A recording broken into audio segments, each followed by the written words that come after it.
Loud and clear po ba yung ating audio? Loud and clear po, brother. Loud and clear.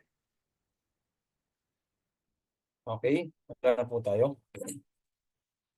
أعوذ بالله من الشيطان الرجيم بسم الله الرحمن الرحيم إن الحمد لله نحمده ونستعينه ونستغفره ونعوذ بالله من شرور أنفسنا ومن سيئات أعمالنا من يهده الله فلا مضل له ومن يضلل فلا هادي له وأشهد أن لا إله إلا الله وحده لا شريك له وأشهد أن سيدنا ونبينا وحبيبنا محمدا عبد الله ورسوله وصفيه من خلقه وخليله صلى الله عليه وعلى آله وصحبه أجمعين أما بعد.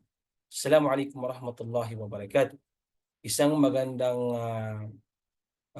araw po sa ating lahat, isang mapagpalang araw po sa ating lahat, isang magandang umaga po, mapagpalang umaga sa lahat ng ating mga sisters na nandyan ngayon sa Saudi Arabia, at isang magandang hapon naman po sa mga kapatiran natin na nandito ngayon sa Pilipinas.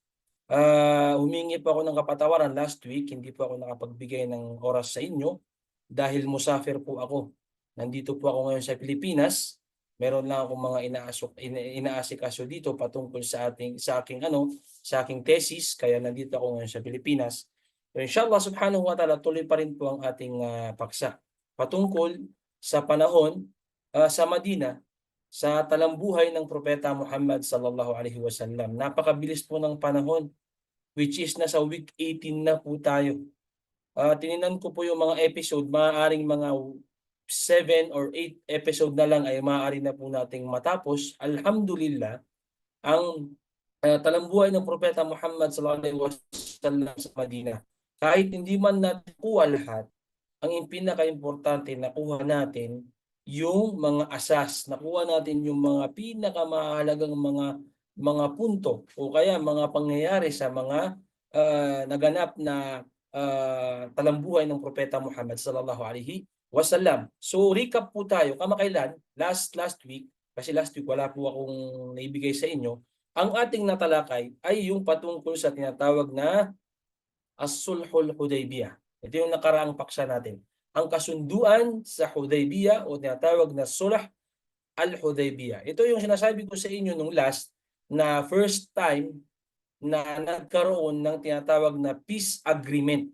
Okay? Yung nangyari dati na kasunduan sa mga Hudyo at saka sa mga Muslim na mula Makkah pumuntang Madina, sila yung mga tinatawag na mga muhajirun.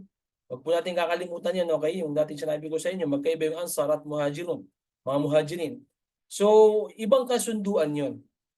Iba rin yung tinatawag na akad sa panahon na yun yung mga kasunduan nila bilang isang komunidad ng mga Hudyo at isang komunidad ng mga Muslim. Ngayon, itong tinatawag na Sulhul Hudaybiyah, which is na-discuss na po natin ito, ang kasunduan sa Hudaybiyah o Sulhul Hudaybiyah, isang mahalagang kasunduan sa kasaysayan ng Islam na naganap noong ika-6 na taon ng Hijri sa pagitan ng mga Muslim at sa pangunguna ni Propeta Muhammad sallallahu alaihi wasallam at sa mga Quraysh ng Makkah. Okay? So, na-explain ko sa inyo, isa itong parang pagbabalik. Ngunit nagkaroon ng isang kasunduan na mula sa mga Muslim na galing Madina, which is yung karamihan sa kanila dati, galing ng Makkah, sila rin ay mga Quraysh, bumalik ng Makkah upang magsagawa ng Hajj, ng Umrah, upang magsagawa ng tinatawag na Umrah. Yung dati, merong mga tinatawag na Umrah, pero Umrah Jahiliya. Kung inyong natatandaan, yung nangyari dati sa panahon sa Makkah, sa Makkah period, yung time na dumating yung mga angkan ng Aus at Khazraj, sila ay pumunta ng Makkah upang magsagawa ng Hajj ng Umrah. Pero ito ay tinatawag na Umrah Jahiliya. Dahil hindi pa ito na ituturo sa mga Muslim kung paano o kung ano yung tamang pagsasagawa ng Umrah. So dati pa, meron ng tinatawag na Umrah, pero Umrah Jahiliya. Pero ngayon, yung kwento ko sa inyo nung last week, nabanggit ko sa inyo na napanaginipan ng Propeta Muhammad sallallahu alaihi wasallam na siya ay patungo ng Makkah kasama niya ang kanyang mga sahaba radiyallahu anhum ajma'in. Kasama niya sila upang magsagawa ng tinatawag na Umrah. So yun yung ginawa ng propeta, pinatawag niya lahat ng mga sahaba, that time, lahat ng mga malaking mga sahaba, ngayon pupunta tayo ng Makkah na upang magsagawa ng tinatawag na umrah. At lahat sila naghanda, ngunit sila ay pumunta ng Makkah na hindi pang digma. Oo, hindi nila maiwanan yung kanilang mga sandata, tulad ng espada, kung ano man yan. Pero hindi sila pumunta doon, yun ay pang protection lamang. Pero hindi sila pumunta, o hindi sila pupunta ng Makkah para makipagdigma. Pupunta sila doon upang magsagawa ng Umrah. So yun yung nakwento natin. So marami silang pinagdaanan. Dahil nga, nung narinig ng mga taga-Makkah na pupunta ang mga Muslim mula Madina, gumawa sila ng paraan na upang harangin ito at nagbuo sila ng isang sandatahan, isang grupo dahil akala nila ay makikipagdigma ang propeta Muhammad sallallahu alaihi wasallam. Yun ang kanilang naisip. So ang ginawa ni Abu Sufyan at kasama ng mga leader ng Makkah, gumawa sila ng iba't ibang mga mandirigma, mga grupo na gustong harangin ang pagdating ng propeta Muhammad sallallahu alaihi wasallam kasama ang mga Muslim mula Madina. Pero ang propeta Muhammad sallallahu alaihi wasallam, dahil nga sa ang kanilang intensyon ay pagsasagawa ng umrah, hindi pakikidigma, hindi sila natatakot. Dahil alam natin na lumakas na yung kanilang puwersa. Hindi sila natatakot, pero ano yung ginawa ng propeta Muhammad sallallahu alaihi wasallam? Sila ay gumawa ng paraan upang maiwasan nila ang mga gustong humarang sa kanila na mga taga Makkah, mga Quraysh, mga kufaru Quraysh upang makipagdigma. So, inaharang sila. Hanggang sa may dumating na isang representative ng mga Quraysh at nagipag-usap siya. Kinausap niya ang propeta Muhammad sallallahu alaihi wasallam, "Ya Muhammad, ano ba ang pakay mo? Bakit napakarami niyo at pupunta kayo ng Makkah?" So yun yung doon na nagsimula yung tinatawag na Sulhul Hudaybiyah. So ni-recap ko sa inyo ito para at least bago natin pasukin kasi nung last hindi ko sa inyo na-discuss yung mga pangunahing aral na mapupulot natin sa tinatawag na Sulhul Hudaybiyah. Kailangan natin ma-remember muna yung mga nangyari. So yun yung nangyari hanggang sa sinabi ng propeta Muhammad sallallahu alaihi wasallam, sabihin mo kay Abu Sufyan, sabihin mo sa mga taga Makkah na pupunta kami ng Makkah upang magsagawa lamang ng Umrah. So pinarating yun ng representative ng mga Quraysh, dumating doon, sinabi niya kay Abu Sufyan, sinabi niya sa lahat ng mga Quraysh, pero nandoon pa rin yung kanilang pangamba. Hindi sila makapagdesisyon na papasukin na lang bigla-bigla ang mga Muslim at ang propeta Muhammad sallallahu alaihi wasallam, baka mamaya magkaroon ng digmaan. Dahil ugali nila ito, mga sisters ng Islam. Alam na natin, nakwento ko sa inyo na ugali na ng mga Quraysh at ugali na rin ng mga Hudyo na talagang nagtatraidor sila. So naisip nila baka mamaya sila rin yung traidorin ng mga Muslim. So hindi sila pumayag muna. Sabi na, bigyan nyo kami ng panahon. So nung panahon na yun, ng propeta Muhammad sallallahu alaihi wasallam, nandoon na sila sa tinatawag na Hudaybiyah. Yun yung isang lugar na malapit sa Makkah. Malapit sa Makkah. Kaya tinawag na Sulhul Hudaybiyah o kasunduan sa Hudaybiyah dahil doon nagkuta, doon nagkampo, doon nagpahinga ang propeta Muhammad sallallahu alaihi wasallam kasama niya ang mga Muslim. So umabot ito ng araw.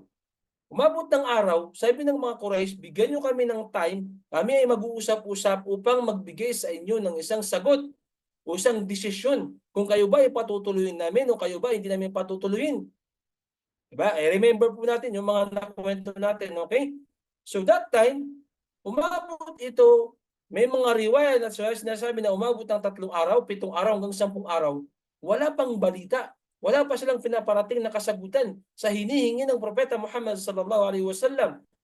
So tinipon ng propeta Muhammad sallallahu alaihi wasallam ang kanyang mga sahaba at humingi siya ng payo, humingi siya ng rai, humingi siya ng istifsar. Yan ang isang leader, yan ang isang totoong leader. Hindi porket ikaw ang leader, ikaw na lahat ang gagawa ng desisyon. Hindi. Kailangan po natin humingi ng suggestion sa iyong mga kasamahan. At tignan nyo, isipin nyo, mismo ang propeta Muhammad sallallahu alaihi wasallam, siya isang propeta, isang nabi, binibigyan ng miracles ng wahi ng Allah subhanahu wa ta'ala, pero humihingi ng suggestion. At that time, tinipon niya sila Umar, sila Uthman, sila Ali, sila Abu Bakr, lahat sila. Tinanong niya. Sabi, ano ang meron ba kayong suggestion para malaman natin kung ano yung kasagutan ng mga Quraysh. So yung iba, sabi nila maghintay, yung iba naman, pumasok na tayo. Kung ayaw nila tayong papasukin, kung sino yung gustong humarang, magpagdigma tayo. Yun ang sinabi ni Umar ibn al-Khattab. Alam natin si Umar ibn al-Khattab na talagang siya, matapang. Marami pa nagsabi, iba-iba yung kanilang sinabi. At sinabi ng ibang mga sahaba, hindi ako magkakamali, sinabi ni Abu Bakr as-Siddiq radhiyallahu anhu ajma'in, sabi niya, papasukin natin si Uthman ibn Affan, papasukin natin siya doon at para malaman niya kung ano yung desisyon o kasagutan ng mga Quraysh. Dahil hindi naman nila maaaring saktan o patayin si si Uthman ibn Affan dahil kamag-anak niya si Abu Sufyan. At si Abu Sufyan ay leader ng mga Quraysh that time. So sabi na ng Propeta Muhammad sallallahu alaihi wasallam, tama nga naman. Sa atin, sa kanila, kahit pa nagkaroon ng mga problema, nagkaroon ng hidwaan sa mga relihiyon, nandoon pa rin yung tinatawag na kadugo mo yung tao. Nandoon pa rin yun. So ang nangyari, si Uthman ibn Affan pinapasok doon sa Makkah, umabot din ng araw bago siya makalabas. Pero ang bali-balita, may kumalat na balita na kaya hindi daw siya nakalabas dahil pinatay daw siya ng mga Quraysh. So ang Propeta Muhammad sallallahu alaihi wasallam, nagalit siya kung ito man ay totoong balita, kung pinatay man nila si Uthman ibn Affan, tayo ay susugod doon at ubusin natin ng mga taong gumawa nun kay Uthman ibn Affan. Pero hindi yun ang nangyari, mga sisters in Islam.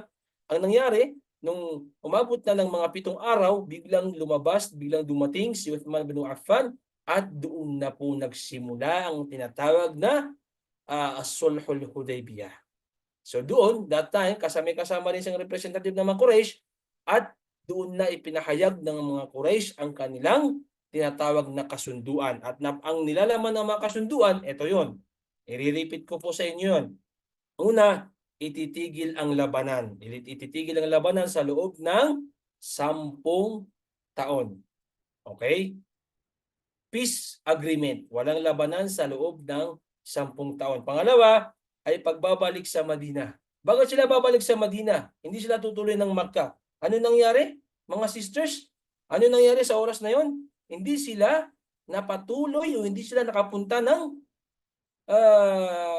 Makkah upang magsagawa ng Hajj. Bagkus sila ay pinabalik ng Madina. Bakit? Dahil hindi pumayag ang mga Quraysh na magkaroon ng tinatawag na Umrah ang mga Muslim. Hindi sila pumayag, hindi pumayag ang mga Quraysh.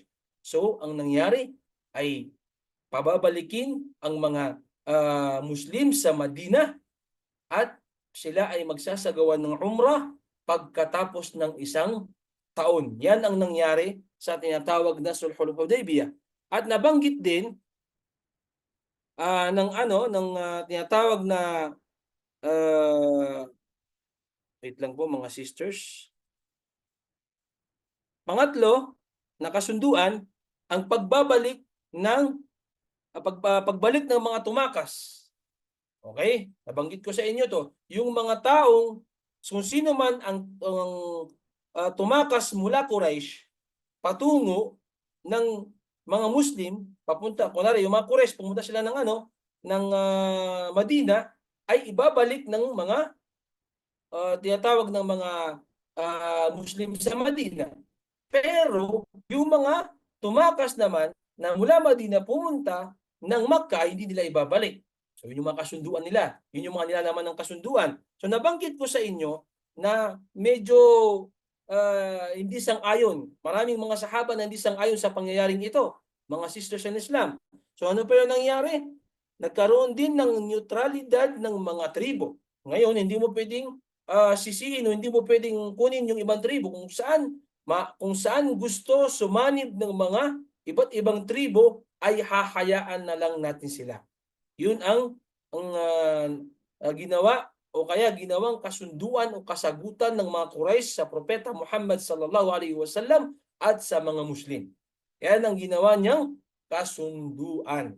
So, isang bagay 'yon na maraming mga sahaba na hindi sang-ayon. Dahil kung ating iisipin, kung ating pag-aaralan, marami sa mga kasunduan na iyon ay pabor lahat sa mga Quraysh. Hindi sila nakapag-umrah, next year na sila mag-umrah, okay? Ayaw nila ng pagkikidigma. Bakit? Kasi alam nila na mananalo ang mga Muslim. Tapos yung mga tumakas na mga Quraysh na pumunta ng Madina, kukunin nila. Pero yung tumakas naman ng mga Muslim na pumunta ng Makkah, hindi maaaring kunin ng mga Muslim. So, yan yung isang iniisip ng mga sahaba. Sabi ni Umar ibn al-Khattab at saka yung mga sahaba, "Ya Rasulullah, huwag tayong pumayag dyan. Bakit tayo papayag sa ganyang kasunduan na sila lamang sila lamang may kagustuhan?" So, ano yung nangyari mga sisters? Maraming nagalit, maraming hindi sang-ayon, pero ang Propeta Muhammad sallallahu alaihi wasallam, siya lamang ang dapat dumesisyon at siya ang nagdesisyon at tinanggap niya ang kasunduan na iyon. At maraming mga kahalagahan ng kasunduan na iyon. Unang-una, ito na yung pagkakataon para sa kapayapaan. Nabanggit ko sa inyo dati na ang relihiyong Islam ay hindi puro dahas. Hindi po yan puro dahas. At tandaan nyo, karamihan po sa mga gazwa o mga labanan, ang laging sinusugod ay mga Muslim. Hindi tayo yung laging sumusugod. Bago lang yung pangyayari ng mga bagay na ang sumusugod ay ang Propeta Muhammad sallallahu alaihi wasallam. Okay? Ngayon, kabilang din sa mga mahalagang bagay kung bakit ito tinanggap ng Propeta Muhammad sallallahu alaihi wasallam, dito na kapag nagkaroon ng tinatawag na kasunduan sa dalawang panig, ito ay nangangahulugan na kinikilala na ang mga Muslim. At that time, naisip ng Propeta Muhammad sallallahu alaihi wasallam na ngayon ay kinikilala na mayroong isang komunidad ng mga Muslim. Dahil hindi naman magkakaroon ng kasunduan kung walang dalawang panig. Halimbawa, may kasunduan ng Amerika at saka Saudi Arabia. Halimbawa, may kasunduan ng Pilipinas at saka Amerika.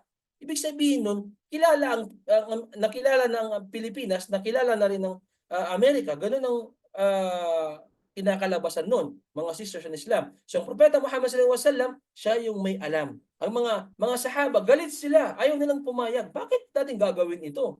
Na lahat naman ito ay pabor sa kanila, hindi pabor sa atin. Di ba? So, ang naisip ng Propeta Muhammad sallallahu alaihi wasallam, ito na yung panahon na makikilala na mayroong totoong Muslim community. Yan ang mga mahalagang nilalaman ng mga kasunduan o kaya magandang epekto sa mga Muslim na hindi alam ng mga sahaba. Pangalawa, pagpapalaganap ng Islam, that time, mahirap magpalaganap ng Islam dahil nagkakaroon ng digmaan. Puro na lang gera, labanan. Pero yung nangyari, sa loob ng 10 taon, napag-isip ng Propeta Muhammad sallallahu alaihi wasallam na sa loob ng 10 taon ay maaaring mas lumawak pa ang Islam. Dahil wala nang gulo, magpapalaganap na lang, at maraming mga tao na gustong pumasok ng Islam, natatakot lang sila. Natatakot sila sa ibang mga tribo, natatakot sila sa mga leader nila, wala na. Hindi nila makuha yung freedom nila, pero this time, dahil merong peace agreement, kung sino yung gustong pumasok ng Islam ay makakapasok ng Islam. Yan yung mga mahalagang bagay na mga nilalaman ng mga kasunduan. Pero ngayon, mga kapatid, narito naman ang mga, wait lang po. Saan ba yun? Nasaan na yun?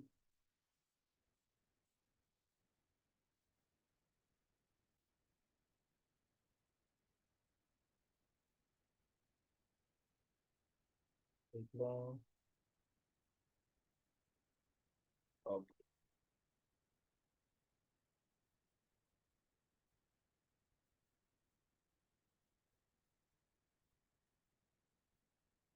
Wait lang po mga sisters, ha? Okay.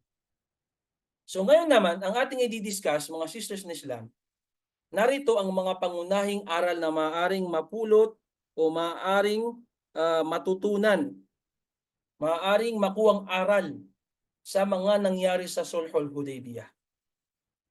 Nabanggit ko nga sa inyo, that time, siguro kung sa atin din, hindi ka na nga nakapag-umrah, next year ka pa mag-uumrah, imagine that, tapos yung mga Muslim na kumbaga lahat panig sa mga Quraysh, hindi panig sa mga Muslim. Kung sana man lang ay naging hati, halimbawa naging hati sila, panig sa kalahati yung maganda yung kasunduan, yung kalahati panig sa mga Muslim, yung kalahati panig sa mga Quraysh, siguro kaya pang tanggapin ng mga sahaba. Pero marami nagalit sa kanila. Sabi nila, "Ya Rasulullah, makipagdigma na lang tayo kung ganyan din ang gusto nila." Pero hindi nila maaaring gawin yun dahil nandiyan ang propeta Muhammad sallallahu alaihi wasallam na siya lamang ang may alam ng totoong wisdom o hikmah sa mga bagay-bagay. At alam natin na siya ay pinapadalhan ng wahi na mula sa Allah subhanahu wa ta'ala. So that time, mga kapatid, sa reliyong Islam, ito yung mga ano, ito yung sinasabi ko sa inyo. Wait lang yan. Ito yung sinasabi ko sa inyo na mga aral na dapat nating matutunan. Okay, bilang tayo mga Muslim, dapat meron tayong matutunang mga aral doon. Napakarami. Pero ito yung mga punto. Ito yung mga tinatawag nating climax. Unang-una, pagtitiwala sa plano ng Diyos, Allah subhanahu wa ta'ala, o tinatawag na tawakkul. That time, bakit natin to? Sa kabila ng ang tila hindi patas na mga kondisyon ng kasunduan, nagtiwala si Propeta Muhammad sallallahu alaihi wasallam sa gabay ni Allah subhanahu wa ta'ala. Pangalawa, pinapaalala nito sa mga Muslim na magtiwala sa Allah kahit mukhang mahirap ang sitwasyon. Napakahirap ng sitwasyon nila. Unang-una, ano yung mahirap na sitwasyon? Sila ay lumabas ng Madina na walang dalang isang kumpletong pasandata para sa pagkikidigma. Ang dala lang nila yung mga normal nilang espada at kung ano yung mga kailangan nila, which is kung gusto mong maging sigurado sa lahat ng oras, dapat handa ka. Pero sila, dahil nga ang intention nila ay pagsasagawa ng umrah, mga sisters in Islam, nagtiwala sila sa Allah. So walang nangyaring digmaan. Pangalawa, akala ng mga sahaba sa mga kasunduan na ibinigay ng mga Quraysh doon sa Sulhul Hudaybiyah o tinatawag na peace agreement o kasunduan sa Hudaybiyah ay dihado sila. Lahat ito ay panig sa mga Quraysh. Pero ang propeta Muhammad sallallahu alaihi wasallam, sinabi nga dito, ay nagtiwala ang propeta Muhammad sallallahu alaihi wasallam sa gabay ng Allah. Hindi ito mangyayari ang bagay nito kung walang malaking intensyon o malaking hikma ang Allah subhanahu wa ta'ala. So, nabanggit ko nga sa inyo kanina na hindi natin alam na isa palang pinakamalaking wisdom o hikma na mangyayari sa bagay na iyon ay ano na yung mga Muslim. Sabi na natin nagsisimula na yung kanilang da'wah. Okay? Nagsisimula na yung kanilang tinatawag na way o pamamaraan upang ipalaganap ang Islam. Yung iba takot. Ang nagbibigay lang ng da'wa ay Propeta Muhammad sallallahu alaihi wasallam. Ang nagbibigay lang, nagpapalaganap lang ng da'wa ay ang mga sahaba radiyallahu anhum ajma'in, yung mga malalaking sahaba. Pero nung time na yon, dahil nagkaroon na nga ng peace agreement, kahit yung mga normal lang na mga tao, mga sahaba, sila ay nagpapalaganap na ng Islam. So dapat po, isa yan sa mga aral na dapat nating matutunan. Magtiwala tayo o magtawakkul tayo sa Allah subhanahu wa ta'ala sa lahat ng bagay.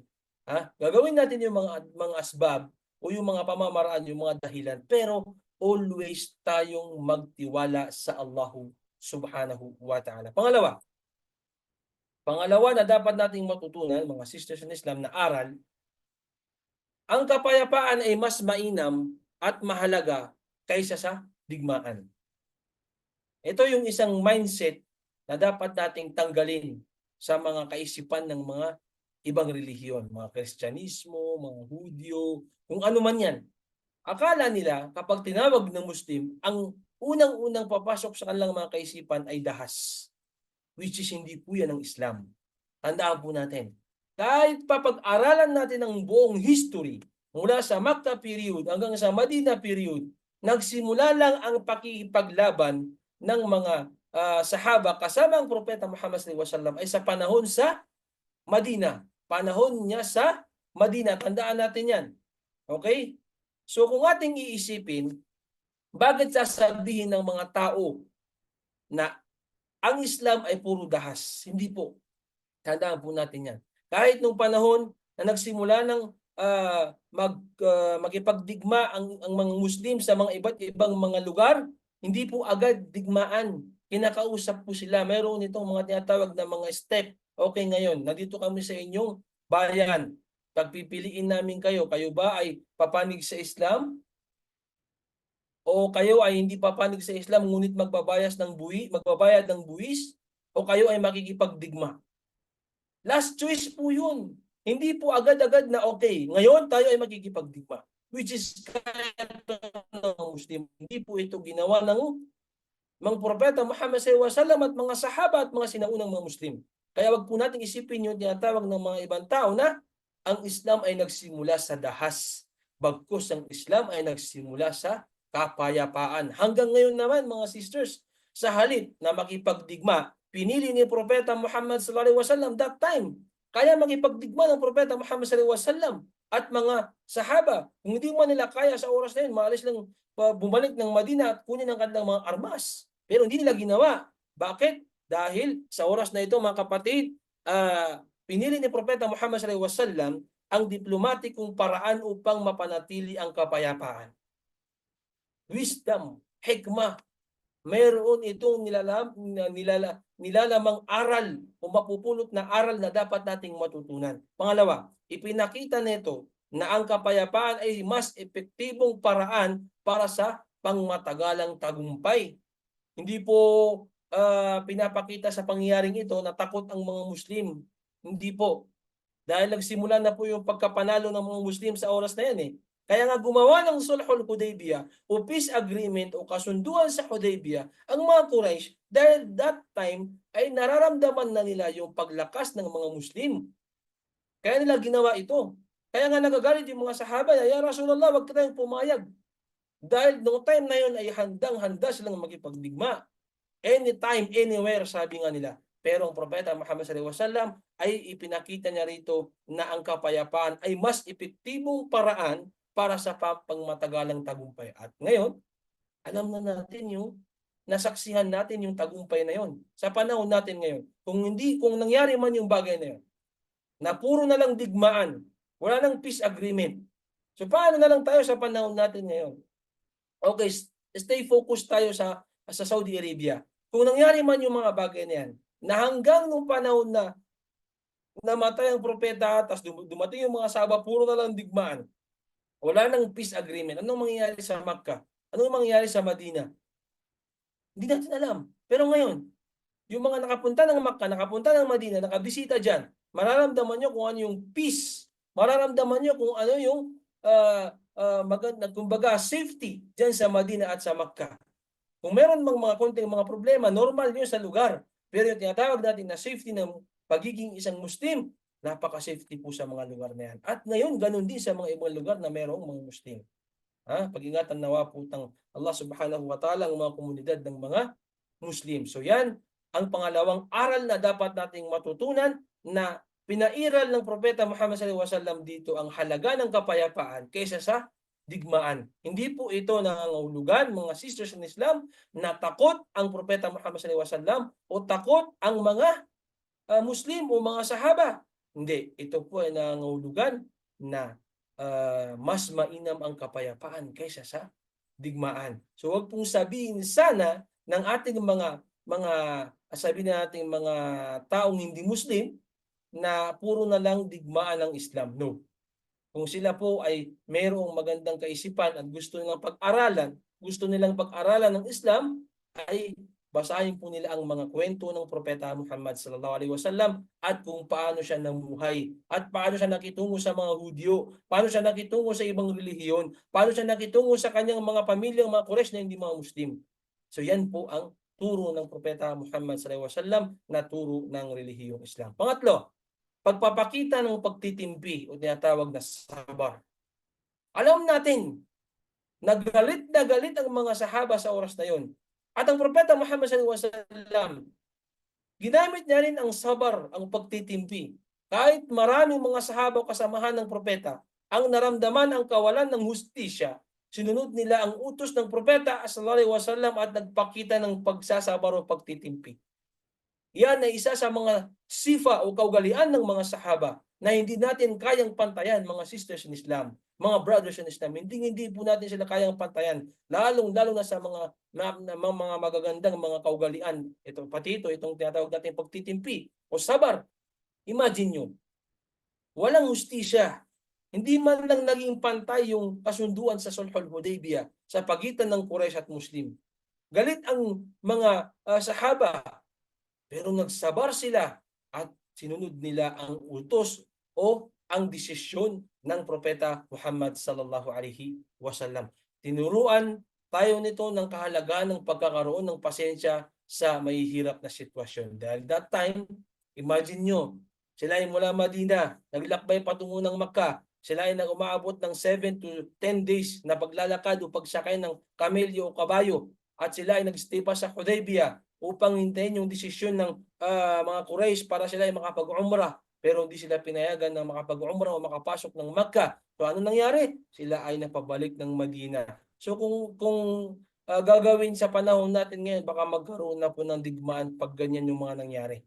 Pero sila, nagsabar, nagtimpi. Pinakita nila dito na kahit sa hirap ng sitwasyon, ay kailangan lang sundin ng Propeta Muhammad sallallahu alaihi wasallam. Importante, ito ay desisyon na mula sa Propeta Muhammad sallallahu alaihi wasallam. Yan ang pangatlo. Pangapat, diplomasya at kakayahang makipagkasundo. Natuwa ang Propeta Muhammad sallallahu alaihi wasallam sa panahon na to. Pinakita ng propeta ang kanyang kahusayan sa diplomasya. Tinanggap ang kasunduan kahit mukhang hindi pabor sa mga Muslim. Kasi nga kung ating titignan, kung ating iisipin, babasahin at papakinggan ng maayos. Oo nga, hindi naman pabor sa mga Muslim yung kasunduan. Ito ay pabor sa mga Quraysh.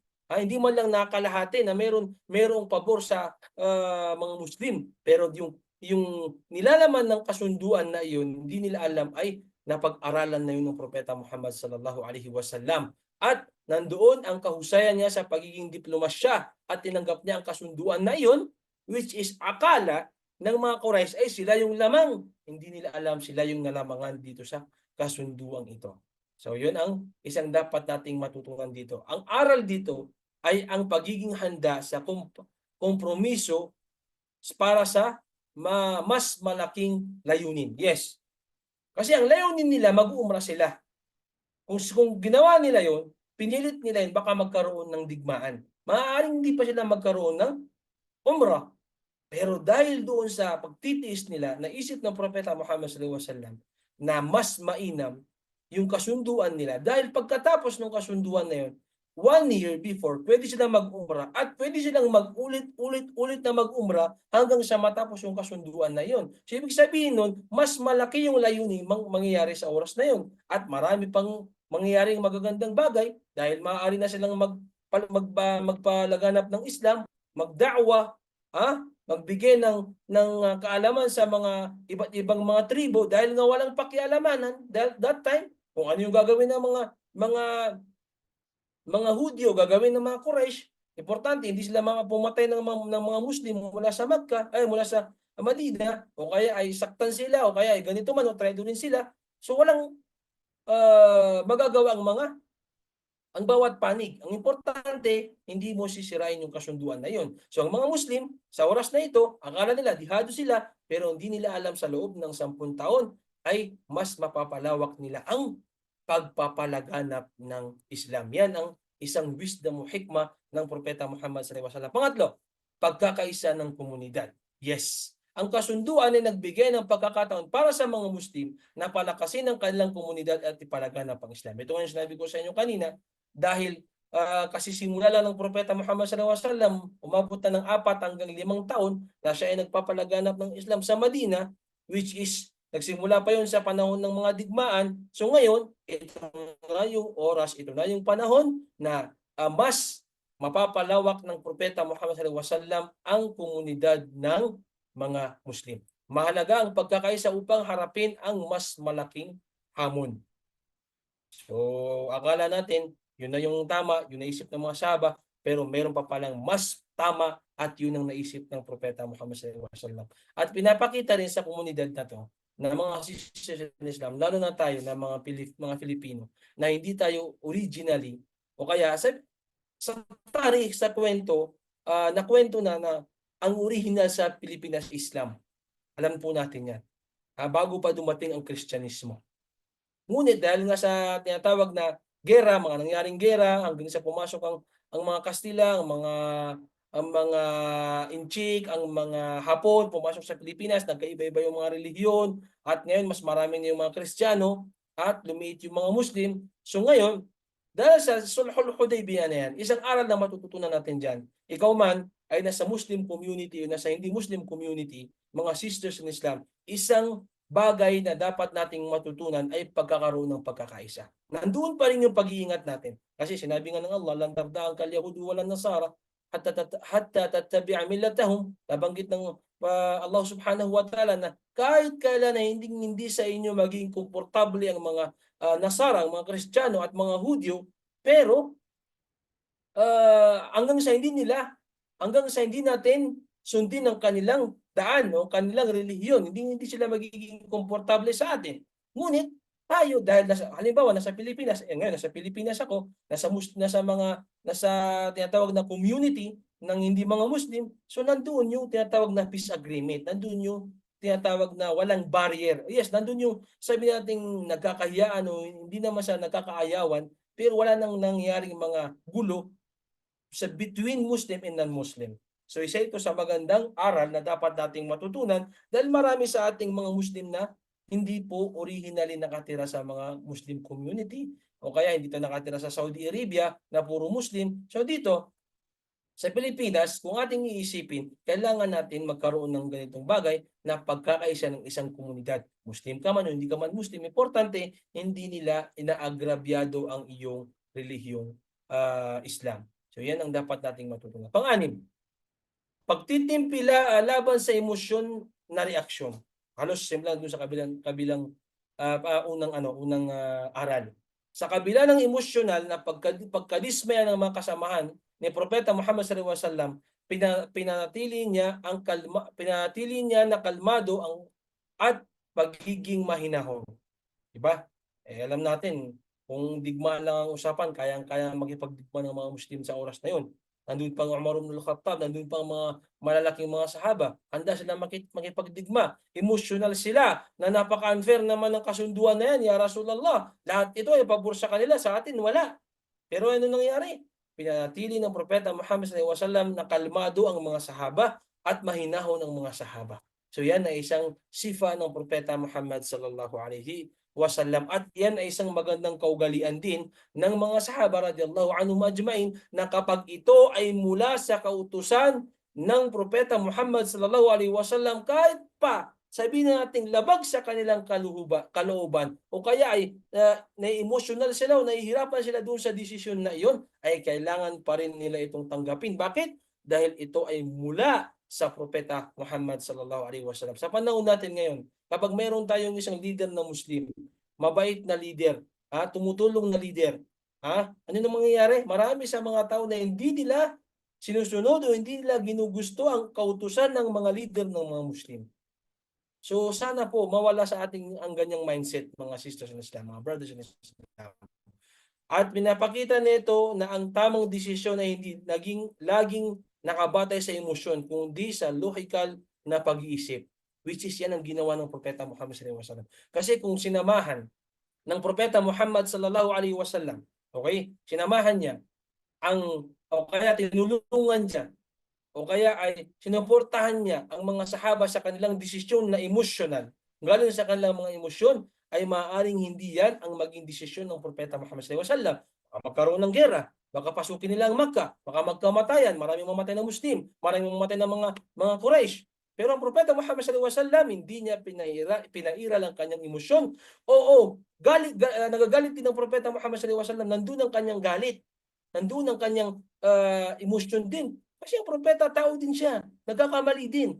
Pero ang pinairal niya ay yung tinatawag natin na logical na pag-iisip o yung mas tama na pag-iisip na merong kasamang hikmah, wisdom na mula sa Propeta Muhammad sallallahu alaihi wasallam. Kasi kung sa galit, ay nagagalit din po ang Propeta Muhammad sallallahu alaihi wasallam. Pero mas pinairal niya ang tinatawag na tamang desisyon para sa pangmatagalang desisyon. Tingnan nyo sa panahon natin ngayon, di ba? Dumami yung Muslim, kumalat ang Islam. Pangpito, maingat na pagpaplano para sa pangmatagalang tagumpay. Kapag kayo, pag tayo, o kaya isang komunidad, merong gustong magandang goal, wag yung gusto natin kunin agad. Halimbawa, gusto natin, halimbawa sa Muslim community, magbibigay ako ng sample sa inyo, halimbawa dito sa Baguio City. Sa Baguio City, ngayon, isa na ito sa mga Christian area sa buong Luzon na mayroong tinatawag na 11 na masjid. 11 na masjid, mga sister in Islam. At nandito na rin yung isang pinakamalaking, isa sa pinakamalaki at sikat na ma'had na pinag-aaralan ng mga iba't ibang estudyante, na mga kalalakihan, na mga nag-aaral ng Islam mula sa Luzon, Visayas, Mindanao, Maranao, Maguindanao, Tausug, Yakan, Balik Islam, lahat. Basta importante, Muslim ka, nandito rin po sa Baguio City. So dati, wala pong ano dito, wala pong mga masjid dito, hindi agad-agad na magkakaroon ng, yes, Al-Ma'arif po, sister.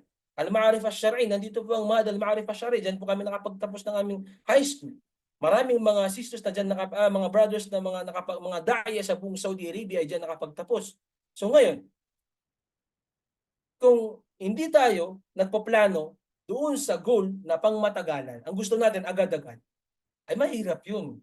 Mahirap yun, mga sisters in Islam. Halimbawa, dito sa Saudi Arabia, kinukwento ng mga naunang mga Muslim dito, wala pong mga masjid dito. Walang masjid dito. Imagine nyo, ang pinakaunang Muslim o kaya mga Moro na nagpunta rito, kung hindi ako nagkakamali, ay 1960s. Dito, panahon pa ng martial law, kung hindi ako nagkakamali. Wala pang masjid. Pero dahil nandoon yung kanilang intensyon na pangmatagalan, sila naghahanap buhay at gusto lang tumira dito na magkaroon ng Muslim community. Ngayon, mga sisters in Islam, merong isang malaking Muslim community dito sa Baguio City. At ang maganda pa rito, dahil sa pagsisumikap nila at doon sa goal ng mga leader ng mga Muslim dito sa Baguio City, nagkaroon ng mga masjid. At lahat ng masjid na yun ay tinatayuan ng Yawmul Jumu'ah. Ibig sabihin nun, kailangan bilang isang community o isang leader o isang mga pamayan ng mga Muslim, pag meron kayong goal, magandang goal, halimbawa, gusto nyo magtayo ng isang madrasa, gusto nyo magtayo ng isang masjid, paunti-unti. Dapat nandoon yung plano. Hindi, okay, bukas o kaya sa isang taon ay nandyan na. Hindi. Kailangan meron kayong goal. So yan ang ginawa ng Propeta Muhammad sallallahu alaihi wasallam. Alam niya na masakit sa kanila, masakit sa mga sahaba yung kasunduan na iyon, pero sabi niya, meron akong mas malaking goal. Ano yun? Yung mas palaganapin o ipalawak pa ang pagdada'wa o pagtuturo ng Islam. So yan ay isa sa mga aral na dapat nating matutunan dito. So yun nga, nabanggit ko sa inyo dito, sa loob ng 30 years hanggang ngayon, o 40 years, meron ng mga madrasa dito. Ngayon, meron na rin mga bagong madrasa dito na magaganda tulad ng Markaz Umar, Al-Fatayats. Puro yan paaralan para sa pag-aaral ng Quran. Meron din mga iba't ibang mga madrasa. Napakarami rito. May mga Muslim leader, may mga Muslim community. Nandito po sila lahat sa Baguio City. Karamihan din. May mga ulama rin tayo dito. May mga scholar din tayo dito sa Baguio City. Dahil yun sa goal nila na dapat within 10 years, 30 years ay magkaroon ng community sa Baguio City. So tingnan nyo, ang Propeta Muhammad sallallahu alaihi wasallam, bagamat sa unang tingin ay tila pabor sa Quraysh lahat ang kasunduan, naging daan ito para sa mas maraming tao ang yumakap sa Islam at sa loob lamang ng 2 taon, mga sisters in Islam, doon sa panahon ng Propeta Muhammad sallallahu alaihi wasallam, 2 taon lamang ay dumami na po yung mga Muslim. Imagine nyo, kasi paunti-unti yung kanilang goal. Inuturo nito ang kahalagahan ng pagpaplano para sa mas malawak na layunin. Ha?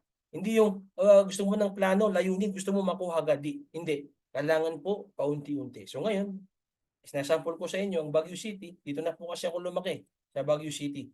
Ha? Pinanganak ako sa Mindanao pero dito ako lumaki. So nasilayan ko kung paano nagkaroon ng mga masjid dito na umabot ng 11 na masjid.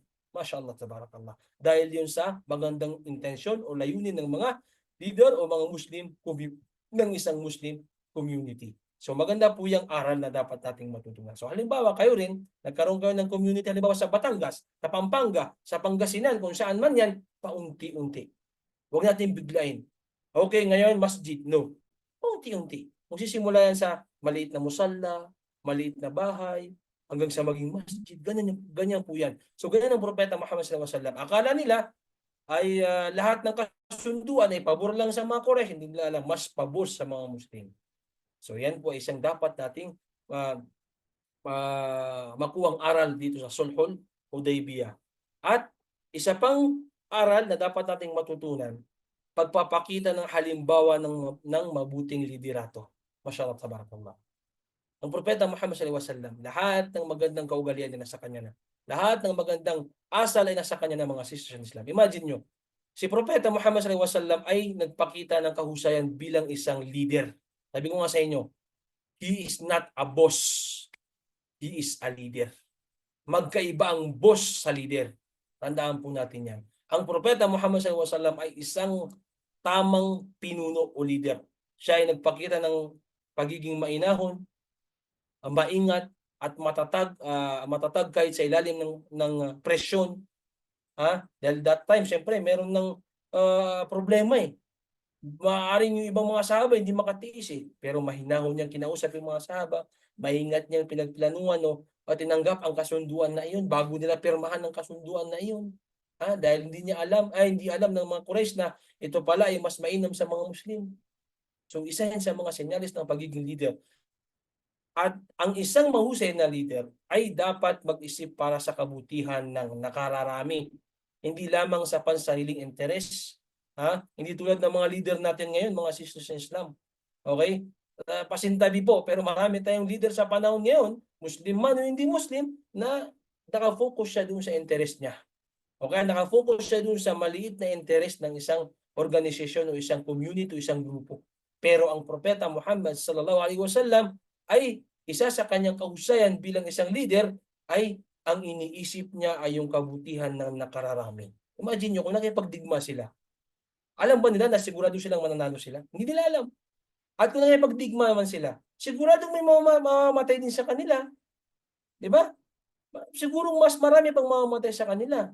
Dahil wala nga silang sandata. Hindi sila pumunta doon para makipagdigma. So ano naisip ng propeta Muhammad sallallahu alaihi wasallam? Ito ay hindi magandang hindi magandang maidudulot niya sa mga Muslim. Maaring matalo yung mga Muslim. Maaring maraming mamamatay sa mga Muslim. Maaring din sila makapag-umrah. Di ba? So ang inisip ng propeta Muhammad sallallahu alaihi wasallam, ang mga desisyon niya ay unang-una ito ay para sa kabutihan ng nakararami. So yan po yung mga dapat natin makuhang aral. Napakarami pa po.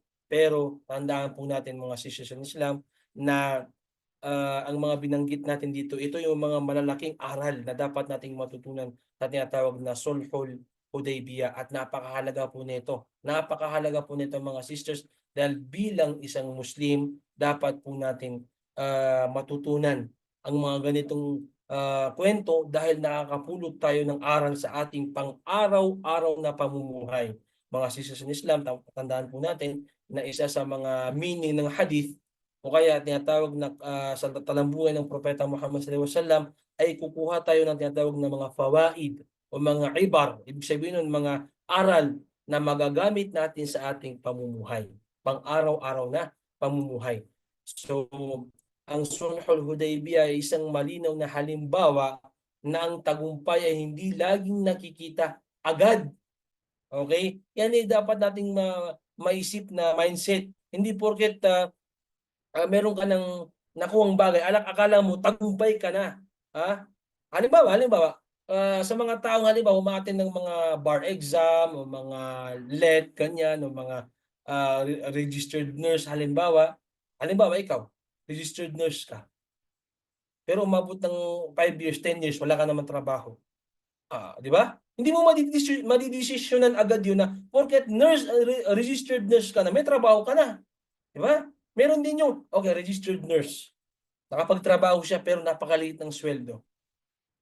Di ba? Hindi natin madidesisyonan na, ito na yung tagumpay ko. Okay, ikaw, halimbawa, nakapasa ka ng LET. Ha? Hindi natin sinasabi ito para anuin yung mga taong nakakapasa sa mga ganyang bagay. Pati naman tayo pati naman ako Pero hindi dito sa aral na 'to, matututunan natin mga sisters na hindi porket nakuha mo yan, akala mo okay na, akala mo panalo ka na, akala mo yun na yung tagumpay mo. Okay, halimbawa nakapasa ka, top 1 ka pa halimbawa, top 1 ka sa LET exam, pero walang bakanting trabaho, umabot ng 5 years, umabot ng 10 years, 'di ba? Paano pa kung hindi ka nakahanap ng trabaho? Tagumpay ba yun? Pinag-aralan mo ng 4 na taon? Hindi mo alam. So wag nating isipin na nakuha mo yun, agad-agad ay tagumpay ka na. Panimula lamang yun. So yun ang isang halimbawa dito sa Sulhul Hudaybiyah. Akala ng mga Quraysh tagumpay sila. Sila na yung panalo. Okay? Akala naman ng mga sahaba ay talo kami, sabi ng mga sahaba. Dahil yung desisyon nila ay puro sa kanila lamang. Pero ngayon dito, ang tagumpay ay hindi laging nakikita kaagad. Minsan ito ay nakasalalay sa kahandaan nating maghintay. Dapat tayong maghintay, magtiwala at gumawa ng tamang hakbang sa tamang panahon. Sa mga sisters in Islam, lahat ng mga nabanggit natin mga aral, dapat tayong kumuha ng aral na maaari nating gawin sa ating araw-araw na pamumuhay. Dahil lahat ng nangyayari sa panahon ng Propeta Muhammad sallallahu alaihi wasallam ay mga senyalis lamang, mga sign na ang mga bagay na ito ay magagamit natin sa panahon natin ngayon. So, mga sisters, sabi ko nga sa inyo, hindi ko kayang pagdugtungin nung last week yung mga patungkol sa nilalaman o kaya magandang kasunduan sa Sulhul Hudaybiyah at saka yung mga aral ay napakahaba nito. So mga kapatid, mga sisters in Islam, marami pa pong mga aral yan. Napakarami pa. Pero pumili tayo ng mga climax o tinatawag na pinakamahalaga upang makakuha tayo ng aral na maaari natin gamitin sa ating pang-araw-araw na pamumuhay. Maraming salamat po sa lahat ng mga sisters na nag-a-attend, sa mga sisters natin na hindi nag-a-absent. Inshallah ano po yung mga ano nyo, mga attendance ninyo.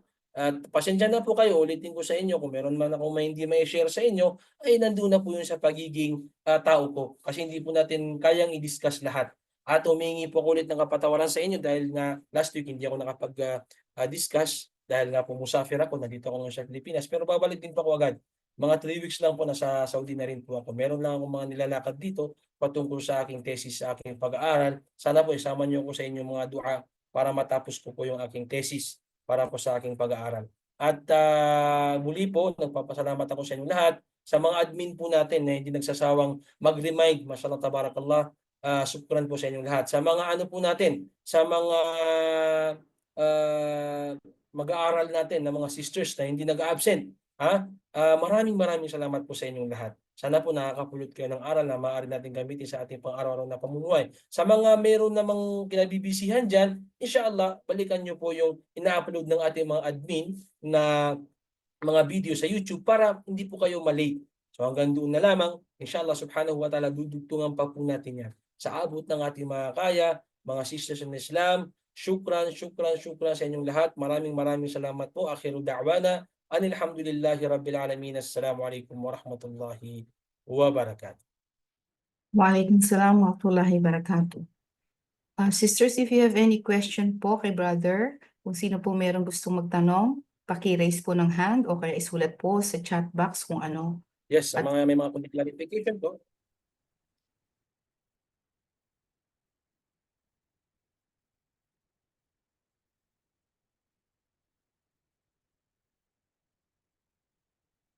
Sa mga admin, syukran po sa inyong lahat.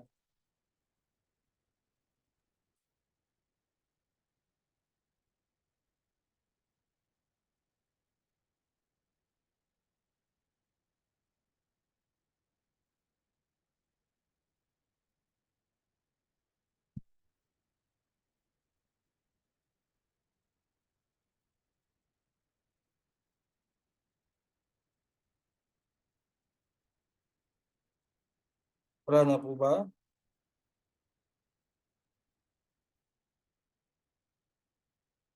Wala na po ata mga sisters. Syukran po sa inyong lahat. May tanong po, brother. Magbibigay daw po ba kayo ng pagsusulit? Meaning the exam siguro po. Yes po. Yes po. Kailan na po ba yung ano natin, yung time na yon? Yung Sa date? mga sa February po, ang Yes po. nakaschedule is sa February. Nakaano na po, meron na po ako na-ready na mga 20 ata, 20. Tapos meron tayong mga konting karagdagan po. So ganun pa rin, multiple choice inshallah. Maghanda po tayo, isa-send ko po yung lahat ng ating mga PDF. Any other questions, sisters? Sino pa po may tanong sa inyo? Hanggat may time pa po si brother na sumagot.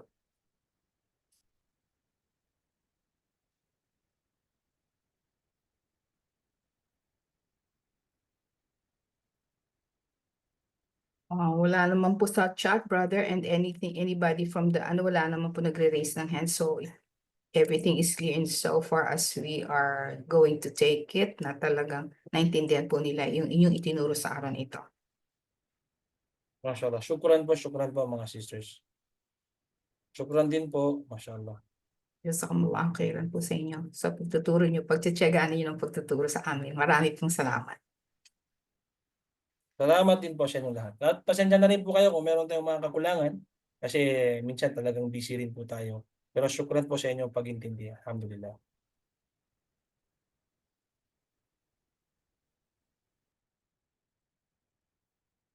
So sisters, wala pong may tanong sa inyo para naman po mabigyan natin ng time si brother kasi busy siya sa kaya siya umuwi ng Pilipinas din.